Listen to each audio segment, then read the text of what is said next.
Have you ever paused to think about the true name of God? I'm not referring to titles like Lord or Elohim, but to the actual name God used to identify himself. What if I told you that this name was so powerful and sacred that for centuries it was concealed from humanity? Why? Because speaking it was considered too holy and too dangerous. Today we're exploring the mystery of God's forbidden name. We'll uncover why it was kept hidden for so long, delve into the significance it holds in the Bible, and explore what it means for us today. Are you ready to discover the truth behind the most powerful name in existence? Before we reveal God's sacred name, let's take a step back and ask, why do we even call him God? Where did this title originate? The term God itself isn't a name, it's a title. It comes from the Old English word God, which was used to describe any deity or divine being. This word has roots in Proto-Germanic gujan, and ultimately traces back to the Proto-Indo-European root gutam, meaning that which is invoked or that which is worshipped. So the term God is more about acknowledging divinity than pinpointing a specific being. In the Bible, God isn't named directly, rather he's described with titles. These titles acknowledge him as the supreme being, the creator, and the ruler of all things. In the Old Testament, the Hebrew word Elohim is often used, translating to God or gods. While Elohim is plural in form, it is used in the singular sense to reflect the majesty and complexity of God. Another title used is Adonai, which means Lord and conveys both authority and reverence. However, as we'll soon see, God has a personal name, a name so sacred that it wasn't spoken aloud for centuries. The Bible doesn't only call God God or Lord, it also reveals a personal name, one so sacred that it has remained shrouded in mystery and reverence. The first time God's personal name is clearly revealed in the Bible is in Exodus 3:14-15, during Moses' encounter with the burning bush. When Moses asked God, "What is your name? Who shall I say sent me?" God replies, "I am who I am."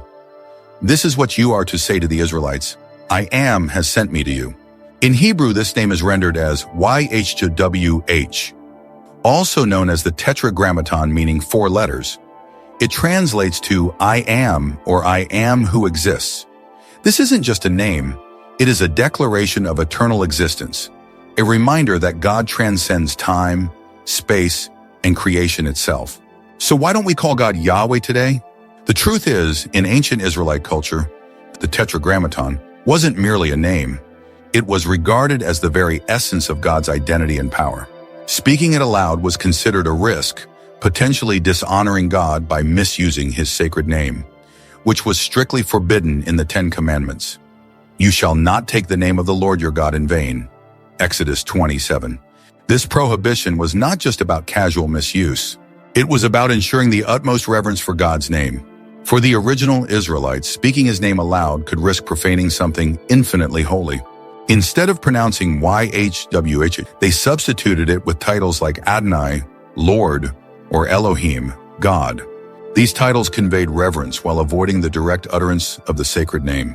It was also about fear. Misusing the name had severe consequences, as seen in Leviticus 24:16, which says, "Anyone who blasphemes the name of the Lord is to be put to death. The entire assembly must stone them, whether foreigner or native-born. When they blaspheme the name, they are to be put to death." This fear cemented the tradition of keeping the name unspoken, ensuring it was preserved in honor. Did you know that ancient Jewish scribes went to great lengths to prevent people from accidentally speaking God's sacred name aloud? When reading the Hebrew Bible, you'll notice they employed a clever visual device to remind readers to say Adonai instead. Here's how they did it. The divine name of God is made up of 4 Hebrew consonants, YHWH.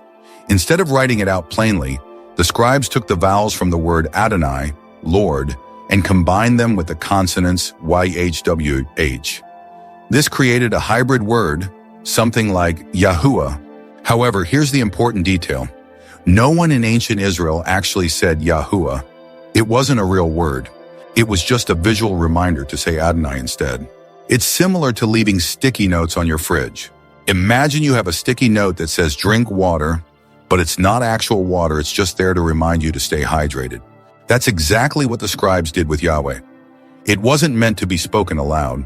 It was simply a reminder to say Adonai.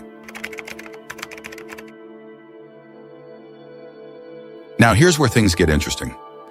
Later, Christian scribes came along and didn't realize that Yahuwah was only a placeholder. They began saying it aloud and even spelled it in their writings. Over time, this led to the creation of the word Jehovah, which eventually made its way into English and is still used by many people today. While biblical authors sometimes refer to God using the title Lord, as in phrases like Lord of all the earth or Lord of Lords, behind these words Jehovah, Lord, Adonai, lies the original divine name of the God of Israel. This name points to the one who was, who is, and who will forever be. The name Yahweh holds immense power and significance in the Bible. It's the name at which angels tremble, demons flee, and mountains quake. In Psalm 9:10, we see the importance of knowing his name. Those who know your name trust in you, for you, Lord, have never forsaken those who seek you.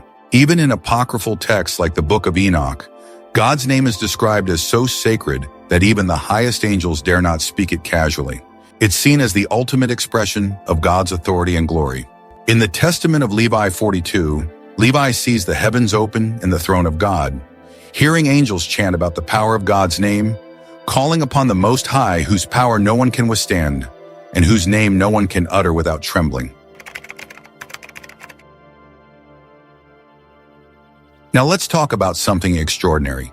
The moment when God's sacred name was revealed to humanity in a new way. In the New Testament, everything changes. The name of Jesus, Yeshua in Hebrew, carries profound meaning. Yahweh is salvation. Through Jesus, the sacred name of God isn't just spoken, it is embodied. Jesus lived out God's mission to save humanity, and his very name reflected this divine purpose. In John 17:6, Jesus says something remarkable in his prayer. I have revealed you to those whom you gave me out of the world. Jesus wasn't merely speaking the name, he was living it. Through his actions, teachings, and ultimate sacrifice, Jesus bridged the gap between humanity and God's sacred presence. Yahweh, once too sacred to speak, was now revealed in a way that everyone could understand through Jesus. The name was no longer hidden. It became central to God's mission to save, heal, and restore the relationship between God and humanity. Calling on God's name isn't about empty tradition or ritual. It's about invoking a name that carries the authority of heaven itself. When we say Yeshua, Yahweh, we're calling on the one who saves, heals, and brings peace. It's a reminder that we're not alone in our struggles. God himself is ready to intervene on our behalf. Here's what we need to remember. God's name isn't just a word, it's everything he is. It's a reflection of his essence, his promises, and his unmatched power. Understanding the sacredness of his name isn't just about reverence, it's about connection. It's about recognizing that when we call on his name, we're calling on the creator of the universe, the one who brings salvation, protection, and unshakable hope. Every time you speak his name, you're not merely saying a word. You're declaring his authority over your life and every situation you face. Let this truth deepen your faith and remind you that the God we serve is both personal and powerful. So, the next time you pray, call on his name with confidence. You're not alone. You're speaking to the one who hears, the one who saves, and the one who will always fulfill his promises. I hope you've gained some new insights today. If you found this content meaningful, don't forget to like, comment, and subscribe for more.